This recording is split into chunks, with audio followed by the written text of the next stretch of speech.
My dear students of class 10A and 10B, in today's civics class, I shall explain the following points as mentioned in the board. There are 5 points mentioned in the board. Please look at it. Point number 1, leader of the cabinet. Who is the leader of the cabinet? The Prime Minister. Power to allocate and portfolios and to reshuffle the council of ministers. Whose work is this? This work is the work of the Prime Minister. Number 3, power to select and dismiss ministers. These are the works of the Prime Minister. Power to coordinate policy. It is also another work of the Prime Minister. And last of all, resignation of the Prime Minister. It is also done by the Prime Minister during the crisis period. Now, I am going to discuss in detailed form. First point number 1, leader of the cabinet. The Prime Minister is the leader of the cabinet. You know, the Prime Minister chooses the reliable members or reliable persons as the cabinet ministers. The persons on whom the Prime Minister has faith and belief, the Prime Minister generally chooses them to be the cabinet ministers. And at the same time, the Prime Minister, in the crisis period, whenever a cabinet minister fails to satisfy the need and expectations of the members of the parliament on the floor, in that case, the Prime Minister comes. The Prime Minister comes in support of that respective cabinet minister, and the Prime Minister tries to make the member of parliament pleased by way of clarification, by way of providing necessary statistics and informations. So the Prime Minister is the head of the cabinet. The Prime Minister, the cabinet minister who is appointed by the Prime Minister, once the person can be dismissed by the Prime Minister also. That's why it is said that the Prime Minister is the head of the cabinet. Besides, in each and every decision when the cabinet takes, the role of the Prime Minister is very important.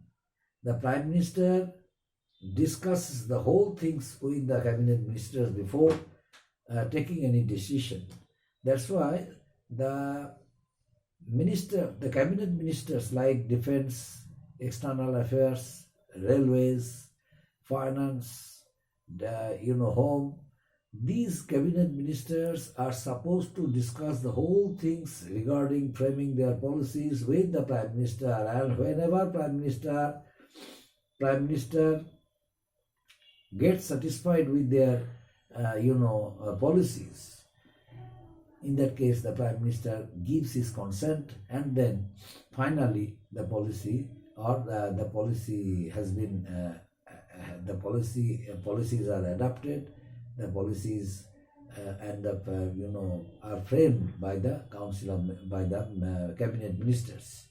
And next point, power to allocate portfolios and to reshuffle the council of ministers.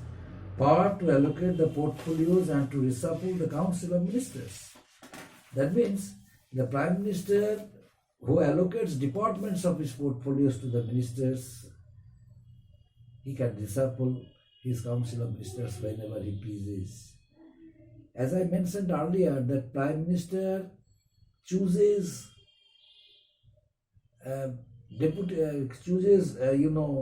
his reliable persons on which he can rely. He chooses them to be cabinet ministers. He gives so the important and senior-most members, they hold these portfolios under the choice of the Prime Minister. And ultimately Prime Minister can reshuffle. The Prime Minister can reshuffle his Council of Ministers whenever the Council of Ministers made the Prime Minister to be pleased. Whenever Prime Minister is pleased with the performance of the Council of Ministers, then the Prime Minister can reshuffle Council of Ministers. And next point number 3, power to select and dismiss ministers. The Constitution has guaranteed the right to the Prime Minister to appoint any person to be the Minister of State, Minister, Deputy Minister, Cabinet Minister. It is the right of the Prime Minister. The Constitution has guaranteed it. The Constitution has provided, but the Constitution has not restricted the right of the Prime Minister to allow another one to get liberty or to take advantages of all situation. In that case, the Prime Minister has no right to dismiss him. Not like that. The Constitution has not provided this kind of facilities to other ministers, but to the Prime Minister. Prime Minister has the right to appoint any minister. At the same time, the Prime Minister can dismiss any minister also. If Prime Minister does not satisfy with the performance of any minister, whether he is a deputy minister, whether he is a minister of state, whether he is a cabinet minister, whatever he may be, the Prime Minister can appoint him, the Prime Minister can dismiss him also. So the Prime Minister exercises these rights of appointment and dismissal of any minister. Next point, powers to select and dismiss completed, then power to coordinate policy. Power to coordinate policy. The Prime Minister has the right to, the working of various departments. The Prime Minister coordinates the working of various departments so that administration carried on very smoothly and peacefully in critical matters such as foreign, defense, finance, railways, and the economic and technological affairs. The Prime Minister coordinates the policy of the government. The Prime Minister is a bridge between a cabinet and Council of Ministers. No, the Prime Minister is a bridge, is a link between the cabinet and the president. At the same time, the Prime Minister is the coordinator of his ministry. Suppose the Prime Minister,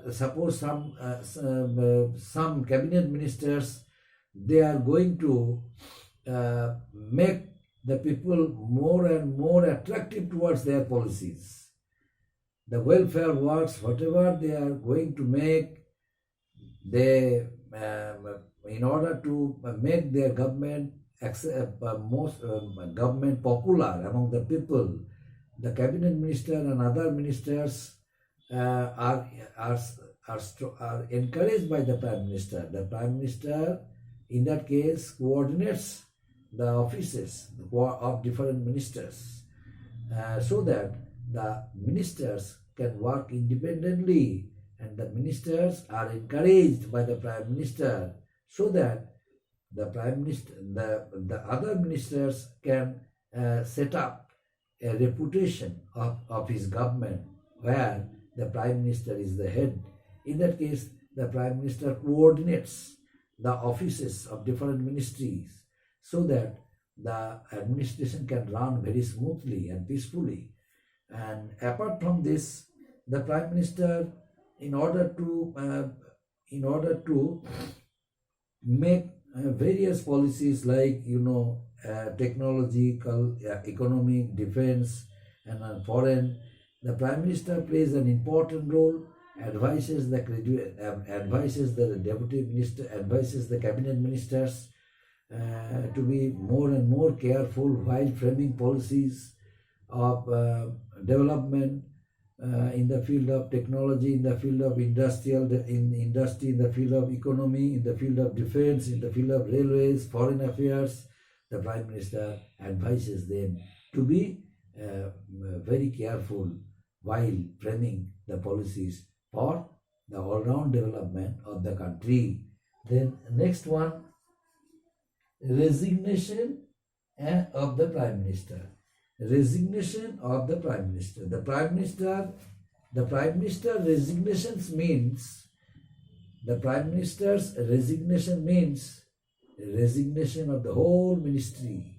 That means whenever in a no confidence motion is passed in the House of Parliament against the ministry of the Prime Minister, in that case the Prime Minister has to prove in the House of Parliament that they have majority, they have support of many political parties, and they have not lost their majority in the House. So whenever the Prime Minister proves to be correct and proves that majority support of different political parties is with them, in that case they no need to resign.